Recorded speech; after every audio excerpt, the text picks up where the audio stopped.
komentar dari petingginya PSS Sleman, Gusti Randa, dia mengatakan bahwa toh juga Bruno lari lagi berdiri lagi. Itu konyol banget menurut saya. Itu konyol banget menurut saya gitu. Jangan hanya sekedar sorry to say jangan hanya sepak bola ini jadi bahan cuci uang aja, gitu aja gitu. Jadi nggak mikirin masa depan, karena ini kaitannya soal masa depan ke timnas segala macam.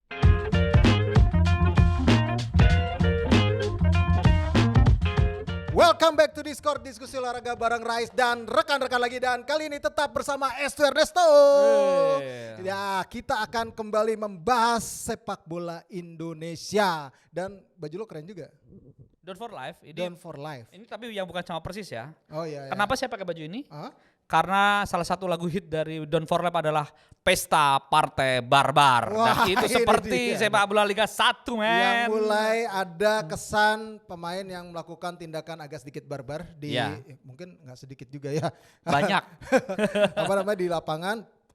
Yang terbaru adalah pemain dari PSS Sleman, gelandang, yaitu Wahyudi Hamisi ya, yang kita sayangkan banget dia menendang kepala Bruno Moreira ketika laga jatuh Persebaya versus PSS Sleman, dan ini memang menuai sorotan tajam, kritikan pedas bahkan dari sesama pesepak bola gitu loh. Karena ya biar bagaimanapun ya kita tahu bahwa sebenarnya Wahyudi Hamisi juga sudah memberikan penjelasan, sudah meminta maaf apapun itu gitu. Tapi ya yang dia lakukan ya tidak benar di atas lapangan, dan ini memantik lagi ketika dia juga melakukan hal sama terhadap Robertino Pugliara, pemain Persebaya juga waktu itu. Di tempat yang sama, dengan klub lawan yang sama. Betul, dan itu menyebabkan karir Robertino Pugliara ketika cedera di tackle sama dia langsung tamat. Gak main lagi abis itu.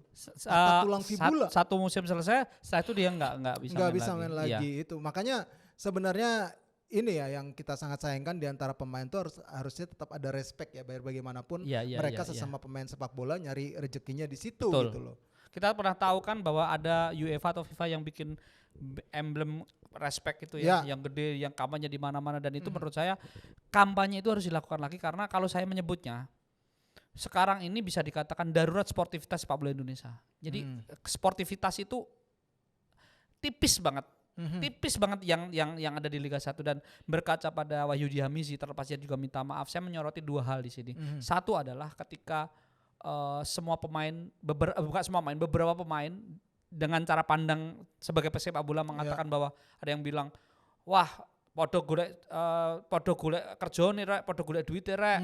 Saya melihat ini pemain bola paling konyol yang pernah saya lihat, paling kasar yang melihat. Dan itu dari sudut pandang sesama pemain sepak bola, sesama pemain yang profesinya dengan seperti dia. Dan ini menurut saya sudah sebuah ya bukan ketakutan, tapi ini sebuah ada hantu, ini nggak bener nih gitu. Itu satu. Yang kedua adalah komentar dari petingginya PSS Sleman, Gusti Randa, dia mengatakan bahwa toh juga Bruno lari lagi berdiri lagi. Itu konyol banget menurut saya. Itu konyol banget menurut saya gitu. Dia tidak oke lah kalau malu melakukan pembelaan, jangan menyalahkan yang lain gitu. Pembelaan ke pemain sendiri, oke, Wahyu Hamisi sudah minta maaf segala macam. Menurut saya itu kalimat yang akan benar dibandingkan ketika kan Bruno baik aja lo gitu. Baiklah, bangkit lagi dan dia akan menyerang kok loh. Iya, kalau Bruno kena beneran sakit dan jatuh nggak mungkin bangun kan gitu. Mau kan nanggung resiko sampai hidupnya. Bahkan Persebaya kan mau scan ulang tuh kan. Biar takut-takut ada cedera dalam kan, karena ini bahaya juga kalau ada geger di dalam, geger otak itu di dalam itu kan, karena kena pull bagian belakang lagi. Dan itu ngeri loh, enak banget, ini bola ini kepala teng gitu men. Aduh. Ya itulah, mudah-mudahan juga dari APPI juga makin memberikan edukasi ya ke anggota mereka, karena kan biar bagaimanapun para pemain profesional yang ada di Indonesia ini di bawah naungan mereka. Betul. Gitu, jadi anggota mereka. Jadi memang harus ada edukasi yang lebih intens lagi, harus menimbulkan lagi rasa respect di antara para pemain ya. Gitu yang pasti saya berharap ini tidak hanya sekedar viral, karena PSSI Yunus Nusi Sekjen juga kebetulan dia nonton di situ, dan dia juga langsung mencikapi ini tidak hanya sekedar viral 3 hari selesai, tapi ini juga akan berlanjut ke entah nanti sanksinya seperti apa. Tapi yang pasti harus dibahas di dalam rapat-rapat penting PSSI. Kondisi pasti. Ya seperti itu. Makanya kita semua harus mengawal itu, karena ini kejadian ini sebenarnya ini kayak gunung es yang tidak pernah terselesaikan ketika di Liga 3 lebih brutal dari kayak gitu. Di EPA juga terjadi kayak gitu. Iya. Kita pernah ngebahas dengan Bung Yuke waktu itu di Discord juga bahwa EPA tidak hanya dapat kartu merah, tapi pemain ini juga mendapat kartu merah karena melanggar pemain dan menginjak. Setelah melanggar itu menginjak bukan kaki ya, kepala lawannya. Banyak tindakan yang tidak sportif ya. Bahkan di sanksi komplis terbaru tuh ada pemain EPA tuh menanduk ofisial pertandingan. Iya benar. Gila loh, panpel gitu. Panpel, jadi jatuhnya gue ngeliat nih memang pembentukan karakter ini harus dibuat sedini mungkin di level SSB ataupun akademi di level usia muda itu agar tidak terjadi lagi sampai ke bawah ke seniornya gitu. Kalau respect, fair play itu pembentukan karakter itu tidak dilakukan dari usia muda, tidak terbangun dengan baik, maka efeknya itu kayak model Wahyu Diamis itu mungkin bisa kejadian lagi di masa depan. Kita kagak mau ya, banyak sekali nanti malah makin banyak pemain-pemain yang seperti itu gitu loh. Karena ini tidak benar buat sepak bola. Tolonglah ya dengerin lagunya Slang lah, Plur, Peace, Love, Unity, Respect. Nah, di luar ada fair play di sepak bola, tapi maksud saya, ya ini main sepak bola. Ya terlepas di lapangan kita nggak bisa memprediksi ya. Kalau kita main bola aja yang fun-fun aja, kadang-kadang bisa ngenain teman kita gitu. Tapi maksud saya attitude seperti ini tuh memang ini jadi hal penting yang ini jadi darurat gitu loh. Jadi seperti yang saya katakan tadi, bisa dikatakan ini darurat sportivitas sepak bola Indonesia. Itu aja sih benar. Menaruh respect itu di atas segala-galanya menurut saya. Ya gue yakin sih sebenarnya kalau pelatih-pelatih usia muda harusnya udah bisa menanamkan itu ya, tapi mungkin memang pada saat implementasi di lapangan ini terkadang ada yang hilang kendali ya, situasinya kan kadang kita tidak bisa memprediksi gitu kalau namanya sebuah pertandingan. Yang pasti mudah-mudahan kejadian dari Wahyu Diamis ini tidak terulang lagi, dan gue juga menyoroti soal keputusan wasit sih, sebenarnya kartu merah, bukan sekedar kartu kuning ya, yang ini yang juga menjadi sorotan juga kinerja terhadap wasit, yang mudah-mudahan Komdis ataupun komite wasit yang dalam hal ini bisa memantau kinerja dari wasit tersebut yang mungkin laga Persebaya versus PSS. Ya gue rasa sih pasti akan ada ini juga sih, evaluasi sih pasti. Yang pasti kan awalnya saya ketika wasit sering disalahkan, saya sedikit dalam tanda kutip membela ya, dalam artian pemain juga harus belajar soal aturan main bola terbaru segala macam. Tapi memang kalau melihat kejadian ini banyak sekali memang wasit yang tidak hanya sekedar ragu-ragu, tapi dia tidak update ilmu gitu loh, tidak update aturan terbaru yang di sepak bola. Jadi ini menurut saya juga berbahaya. Terlepas nanti kita ada VAR segala macam, menurut saya bukan solusi, karena kalau memang SDM kita nggak belajar, nggak update itu ya sama aja gitu sih. Iya, mudah-mudahan deh kagak terulang lagi apa yang terjadi terhadap Wahyu Diamis. Sekarang kita langsung beralih ke persaingan yang makin panas, sudah masuk putaran akhir, terutama di papan bawah nih. Yang menarik sebenarnya adalah ketika kedatangan Widodo Cahyano Putro sebagai pelatih anyar Arema membuat tim Singoedan 3 kali beruntun menang. Ya. Luar biasa nih kedatangan dari Coach Widodo. Bahkan yang menarik lagi adalah sebaliknya, prestasi menurun dialami Persita Tangerang yang malah justru masuk zona merah. Akibat 3 kali kemenangan beruntun itu, Arema sementara ini keluar dari zona degradasi. Ini yang menarik. Dan tetap di bawahnya itu ada Bayangkara, Persikabo, dan juga pastinya Persita Tangerang ya, yang masih bersaing di zona merah ataupun degradasi. Persikabo agak-agak sulit nih keluar nih kayaknya nih. Kalau Bayangkara kemarin masih menang nih lawan Madura United. Masih ada harapan. Masih ada harapan. Nanti hari ini kita syuting nih ketemu Arema dia. Betul. Nah nanti Arema udah agak lepas. Nah yang menarik kita bahas Arema dulu nih. Apa faktor yang membuat Coach Widodo ini langsung nyetel nih Mas Es? Yang pasti 2 striker mereka, yang satu striker lokal siapa namanya si Dedik sama Charles Likolingoi ini duanya on fire. Di 3 pertandingan terakhir ini memang Dedik tidak mencetak gol terus ya, tapi Dedik cukup 2 mencetak gol, 1 penalti ya di pertandingan sebelum pekan 27. Tapi dari pekan 26, 27, 25, 26, 27 si Charles ini nyetak gol terus. Nah Charles ini ketika Fernando Valente di-cut, itu sempat bikin story bahwa dia agak kecewa dengan pelatih sebelumnya dan ada harapan baru dengan pelatih baru seperti itu waktu itu.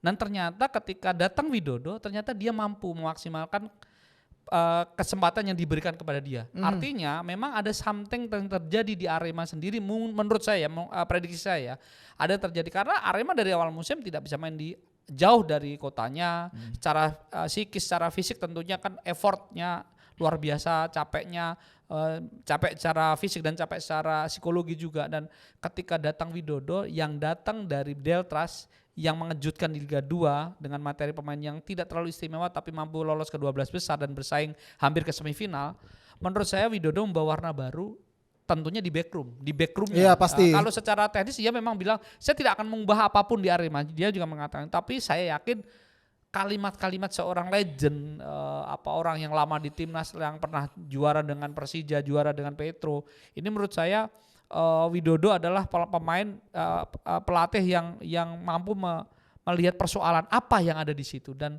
dia nyaris tidak bawa pemain, memang nggak bawa pemain karena bursa pemain dia udah gabung, bursa pemain udah tutup kan, dia cuma bawa asisten pelatih saja. Dan menurut saya dengan bergabungnya dia dengan asisten yang lama di Arema, misalnya ada Kuncoro, ada Siswantoro, ada yang lain, ini di-create di backroomnya itu di-create sama Mas Widodo, menjadi suasana timnya lebih baik, dan buktinya mereka 3 kali ini cukup konsisten menurut saya dengan 3 kali kemenangan ini cukup konsisten untuk tim yang berada sempat di posisi terakhir bahkan. Iya, ya. betul. Jadi harapannya adalah Arema ini bisa mungkin mereka bagi pendukungnya bisa selamat dulu, dan mungkin Widodo kalimatnya udah kita selamatin dulu, kita tetap di Liga 1. Mungkin seperti itu kalimatnya. Iya, Persita sebaliknya. Ini kenapa coach Divaldo Alves kok malah menurun nih di beberapa pertandingan terakhir, dan akhirnya membuat mereka sekarang ya udah mulai agak-agak was-was nih harusnya nih. Saya melihat Persita itu justru sejak putaran kedua mereka tidak seistimewa sebelumnya. Memang ketika di awal musim dipegang Luis Edmundo, tim ini juga tidak stabil. Tapi dipegang Divaldo belum menemukan hal yang klik. Divaldo musim lalu menyelamatkan dalam tanda kutip, walaupun nggak ada degradasi ya, tapi menyelamatkan dalam tanda kutip Persik Kediri yang mampu kepala sampai dari papan bawah ke papan tengah. Nah di Persita saya belum melihat itu. Tapi apakah tidak cocok dengan komposisi pemain, itu bisa jadi terjadi karena memang di awal musim Persita ini sangat Argentina sekali gitu ya, sangat Argentina, sangat Latino sekali gitu, tidak ada pemain asing di luar itu. Tetapi di putaran kedua mereka mencoba mendatangkan sejumlah pemain, termasuk pemain lokal seperti Kartika Aji, Randy Juliansyah, terus kembali Jack Brown. Ini menurut saya juga sebenarnya saya sempat berharap pemain-pemain ini bisa jadi sesuatu yang baru gitu ya, kan dengan mereka akhirnya melepas Bustos, mereka kedatangan Nader yang sebenarnya menjadi harapan, tapi ternyata sampai sekarang belum ada pemain yang bisa jadi kunci permainan. Cuma Kurniawan Kartika aja jadi pilihan utama di bawah Mister Gawang. Iya benar seperti itu. Jadi menurut saya ada sesuatu yang belum pecah, dan saya tidak mendengar Persita itu bermasalah dengan finansial. Belum mendengar ya. Saya nggak tahu ada atau enggak, tapi sejauh ini belum ada. Tidak seperti PSM yang down.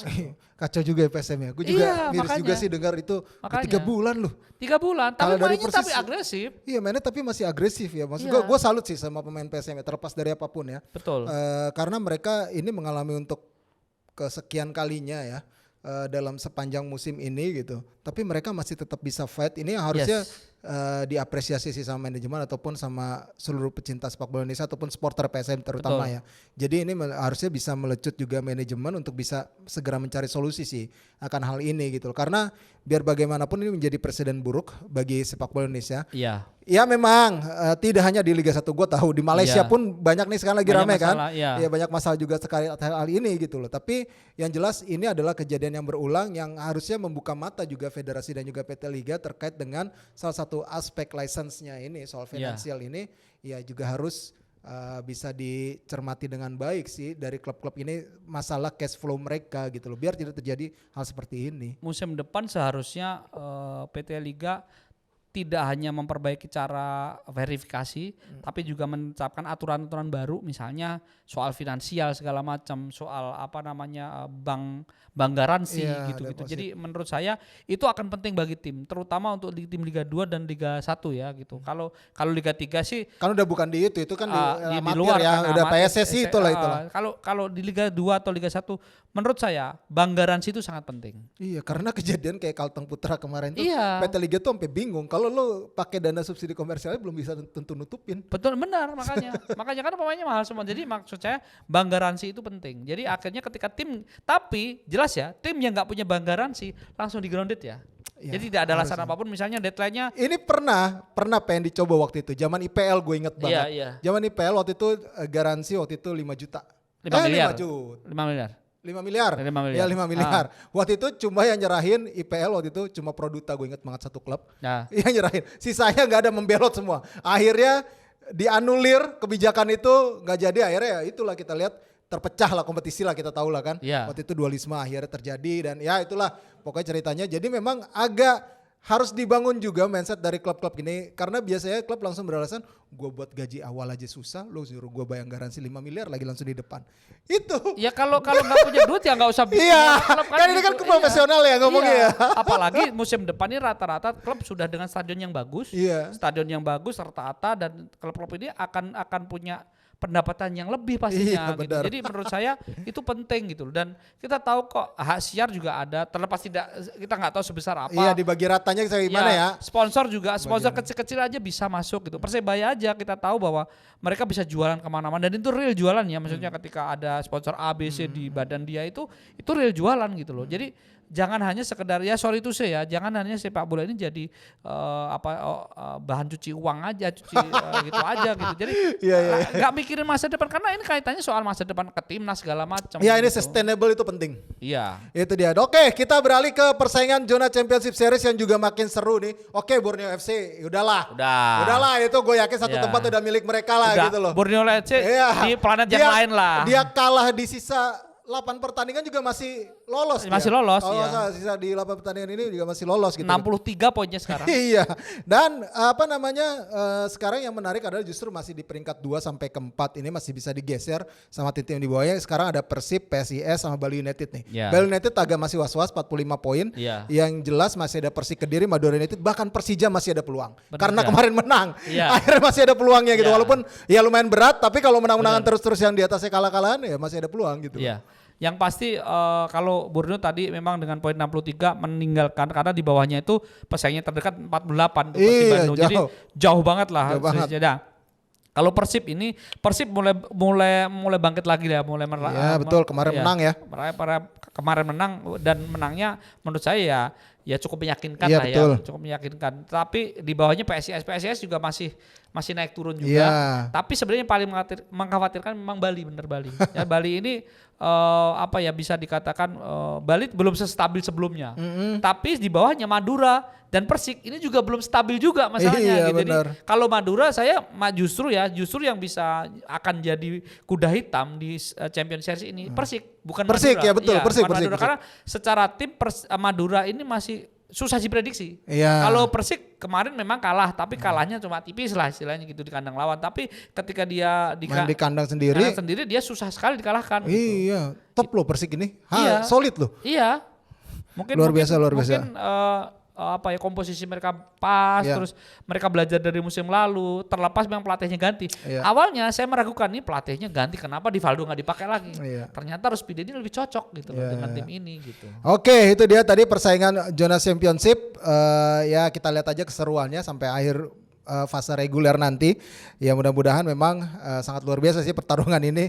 Ya mudah-mudahan bisa berjalan dengan baik, dan tentunya kita beralih ke Liga 2 yang sudah masuk ke partai final langsung. Gimana ya kita menyaksikan orang bermain di partai final di atas kubangan air. Ini terkesan memang belum siap. Stadion itu belum siap. Bahkan Panpel pun seperti belum siap untuk mengantisipasi adanya banjir. Agak lama tuh tertunda untuk mengatasi drainase itu. Saya nggak akan nyalain klub dong. Ini verifikatornya dong yang harus dipertanyakan dong. Benar. Gitu. Menurut saya seperti itu. Karena jadi final kemenangan 3-0 PSB Biak dari leg pertama, grand final ini. Ini leg pertama, tapi sempat tertunda hampir 1 jam di menit 40 kan. Karena hujan tergenang dan lapangannya sampai untuk pertandingan ini cuma rebutan gengsi kan istilahnya kan, bukan udah lolos promosi lah, dua-duanya udah aman. Promosi, jadi ini rebutan gengsi, jadi agak-agak agak santai gitu lah. Tapi kalau ini kondisinya waktu lawan Persiraja, ini akan beda cerita. Jadi pasti akan, dan seperti yang dikatakan oleh Yan Parwenas, manajernya, bahwa kemungkinan PSBS akan cari alternatif di Jawa. Karena biayanya mahal. Dia sekali. sadar juga gitu loh. Jadi bukan hanya sekedar mahal, tapi penerbangan ke Biak sendiri. Transportasi itu susah. Itu sering sekali tidak bisa diprediksi. Betul. Karena cuaca dan lain sebagainya gitu. Jadi ini menurut saya kebijakan yang cukup bagus. Kalau menurut saya pindah ke Jawa oke, tapi main di Jayapura juga oke sih menurut Iya, saya. Gitu. benar. Di Jayapura ada 2 stadion gede, ada Papua Bangkit, ada juga stadion Mandala. Jadi menurut saya ini juga jadi pertimbangan juga karena apapun orang Papua walaupun PSBS itu di Biak tapi baunya Persipura juga tetap kental gitu. Benar ya biar bagaimanapun ya kita nggak tahu ya, nanti mungkin ada alternatif di Pulau Jawa, ada alternatif juga mungkin nanti memang di Papuanya kalau nggak di Biak ya di Jayapura sih harusnya kalau untuk bisa lolos verifikasi di Liga 1 ya. Karena kalau melihat kondisi kemarin agak cukup riskan juga kalau mereka memaksakan stadion Cendrawasih ini dipakai gitu sebagai kandang karena butuh renovasi yang lumayan juga. Ya balik lagi ke proses akomodasi atau transportasi ya untuk menuju ke sana juga agak-agak sulit. Yang mudah-mudahan ada jalan terbaik. Dan kalau lo melihat nanti di leg kedua nih Semen Padang bisa berbicara nggak? Karena gini ya, kalau sepengetahuan gue regulasinya itu gol tandang tuh nggak ngaruh. Jadi kalau Semen Padang menang langsung lanjut babak perpanjangan waktu. Kalau masih seri juga ya adu penalti. Oh gitu. Berarti mau menang jadi kemarin menang 3-0 apapun slow aja Semen Padang kalau gitu loh. Semen Padang menang 2-0 aja. Iya walaupun lanjut. Cuma 1-0 ya lanjut. Oke. Kalau saya sih dengan poin soalnya. Kondisi seperti itu memang tidak mudah bagi Semen Padang ya. Karena Semen Padang juga bebannya tinggi tapi saya ngelihat kalau dari permainan kemarin sebelum hujan lebat dan itu memang secara permainan Semen Padang itu sama dengan semifinal. Lebih banyak menunggu tim ini sebenarnya. Lebih banyak. Bahkan main di kandang sendiri dia tidak frontal nyerangnya. Ini benar. Karena mungkin karena Devi Adri pemain bertahan ya. Jadi bertahannya jauh lebih kuat gitu. Tapi lawannya kemarin adalah PSBS yang punya striker yang cukup bagus, Alexandro, Alberto gitu. Jadi menurut saya Semen Padang bisa jadi memang bisa menang. Tetapi kalau dia bermain dengan cara seperti itu mungkin agak-agak berat. Harusnya gitu. Semen Padang nih memanfaatkan pemain-pemain muda mereka karena kita tahu pemain-pemain PSBS ini jauh lebih senior usianya, sedangkan para pemain Semen Padang nih muda nih. Banyak yang bisa lari Firman, terus kemarin siapa lagi? Okvian Candigio. Pokoknya itu beberapa pemain itu memang punya kelebihan untuk kecepatan. Ada Arsat juga loh. Arsat ya, adalah Arsat Yusgiantoro. Tapi yang pasti memang Semen Padang ini harusnya bisa memanfaatkan kesempatan di kandang mereka untuk tampil menyerang. Iya, mereka punya Otavio Dutra dan Beltrami yang menurut saya sudah tidak sekencang dulu ya. Secara teknis, taktis, iya. Benar, nutup pemain bagus. Iya, tapi kalau kecepatan, bola-bola daerah akan bermasalah. Iya, akan sulit juga mereka kalau gue ngeliat ya. Kalau taktik untuk main sih masih oke lah gitu, masih dapat mereka. Itu dia dari Liga 2. Tapi yang paling menyoroti juga di perebutan peringkat 3 ini yang panas sebenarnya. Iya, playoff promosi terakhir. 1 tiket terakhir antara Persiraja dan juga Malut United. Kemarin di kandang Persiraja di Stadion Langsa itu terjadinya di menit akhir lagi. Menit 90 si Honim ya. Yang kalau saya ngelihat videonya itu memang pelanggaran sih. Oh gitu. Nah, kalau saya ngeliat videonya ya, tapi mungkin pandangan saya salah sebagai orang awam ya. Tapi menurut saya itu pelanggaran dari kota dan agak sensi sih sebenarnya Tapi saya salutnya dengan Persiraja nih. Penonton itu turun. Turunnya tuh ngapain? Foto sama pemain Malut. Itu bukan ribut ngapain. Enggak. Itu bukan. Kayaknya saya ini juga bukan. Makanya hari ini di tanggal 6 di postingannya IG-nya Skor Indonesia saya menyebut bahwa Persiraja protes dengan cara elegan. Dia memprotes, divideokan, memprotes dengan mempertanyakan segala macam, tapi dengan cara yang sopan. Ya memang emosi ya, yang mempertanyakan manajemen itu emosi, tapi caranya sopan, tidak dia tegas tapi tidak kasar. Terus penonton turun itu foto-foto sama Hari Nur Yulianto segala macam gitu-gitu loh, yang nggak nyerang wasit tuh mereka. Nggak ada seperti itu gitu. Jadi kalau katanya rusuh segala macam nggak ada. Memang suasana turun ke bawah ya itu salah ya gitu. Tapi tidak ada nyerang, dan menurut saya ya kapasitas stadionnya kan kecil ya, jadi orang turun kan lebih gampang ya gitu. Gampang banget itu loncat. Iya makanya apapun ya salah tetap salah, penonton tetap salah. Tapi cara mereka itu cukup bagus gitu. Terus tidak ketika protes ke match komisionernya dengan cara yang elegan gitu. Dan menurut saya itu yang harus dilakukan gitu loh. Tapi itu sportivitas. Kalau secara permainan sebenarnya berimbang tim ini. Imbang. Bahkan sebenarnya ya Persiraja kurang beruntung aja sih. Di pertandingan kemarin itu kurang beruntung aja gitu. Dan main nanti di Jakarta teman-teman, di Stadion Madia. Ya, tanggal 9. United ya tanggal 9 barengan final itu ya finalnya juga tanggal 9 Liga 2. Jadi emang sebuah hari yang menarik, dan di tanggal 9 itu juga ada partai Persib lawan Persija. Yes. Jadi ada 3 pertandingan yang benar-benar krusial di Liga Indonesia. Jamnya mirip ya. Iya Persija jam 3 ya. Jam 3. Jam 3 sore. Persiraja lawan itu jam 3 sore. Kayak malam deh. Oh dia malam malah ya? Ya kayaknya malam yang Persiraja. Yang final malah sore ya? Yang final sore, yang final sepertinya sore. Semen Padang malah sore. Coba cek dulu deh. Tapi yang pasti dengan di hari itu memang banyak sekali. Wah gokil sih itu, kita bakal disuguhi sebuah pertandingan yang benar-benar bingung sih, gue mesti split tuh. Iya. Mesti split tuh. Mesti split apa namanya pertandingan, karena ini benar-benar pertandingan yang penuh gengsi, yang memang sedang ataupun patut ditunggu sama pecinta sepak bola Indonesia. Mudah-mudahan tidak terjadi sesuatu yang tidak sportif ya, di luar fair play gitu, dan bisa berjalan sukses lancar gitu. Betul. Baik siapapun yang menang ataupun yang kalah bisa menerima dengan baik dan puas gitu kita juga yang nonton pertandingan tersebut. Ada kalau lihat kemarin Persiraja lawan Malut, sebenarnya ya kedua tim ini memang dikatakan ya sebelumnya ketika mereka kalah ya wajar ya kan mereka kalah. Tapi di pertandingan di perebutan tempat ketiga ini cukup seru. Iya. Pertandingan cukup seru dan pemain tidak kasar segala macam, bermain dengan teknik gitu. Dan ini bahkan kalau kau bicara overall semifinal, semua semifinal itu bermain dengan bagus semua tim ini gitu. Betul. Dan ini menurut saya ini sesuatu yang bagus gitu, ketika habis itu disuguhi Wahyu Dihamisi sedih aja gitu. Oke, itu tadi kita bahas Liga 2 dan kita masuk ke prediksi untuk pekan ke-28. Langsung cepat aja Mas Es. Madura United lawan Persita ini lagi main sih ya. Jadi hari ini kita tayang dua pertandingan, ada 2 pertandingan. Iya, Madura United lawan Persita, Arema versus Bayangkara. Madura United lawan Persita deh. Madura United, gue Madura. Oke. Arema lawan Bayangkara FC. Arema. Gue Bayangkara. Oke. Dewa United versus Persikabo. Imbang. Dewa. Gue imbang. Dewa.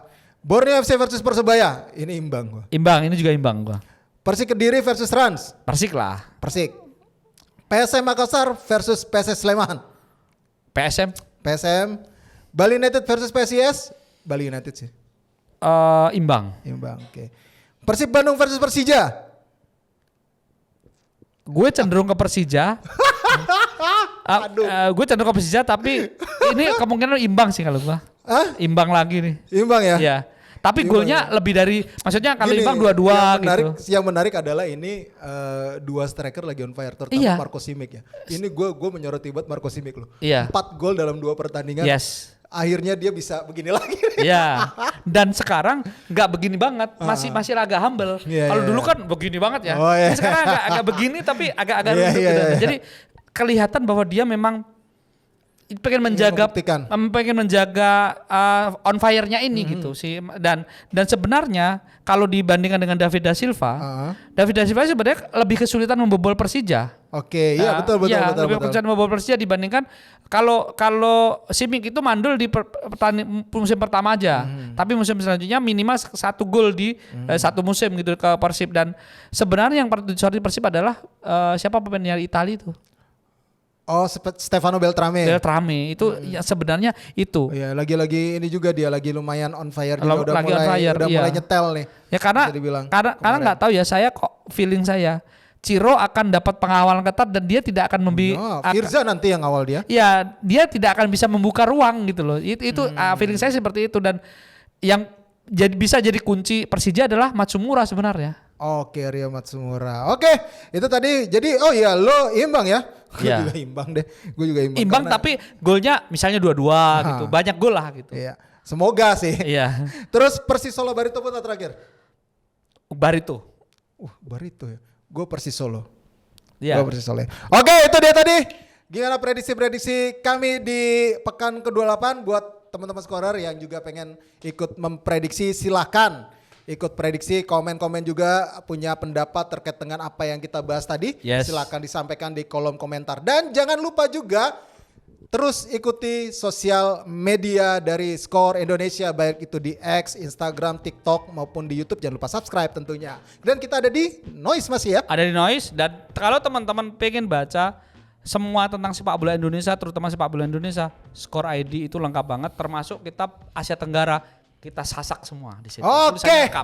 Sip, itu dia tadi pembahasan Discord kita episode kali ini. Terima kasih buat atensi kalian semua. Gua Rezatnan. Resto. Sampai jumpa lagi.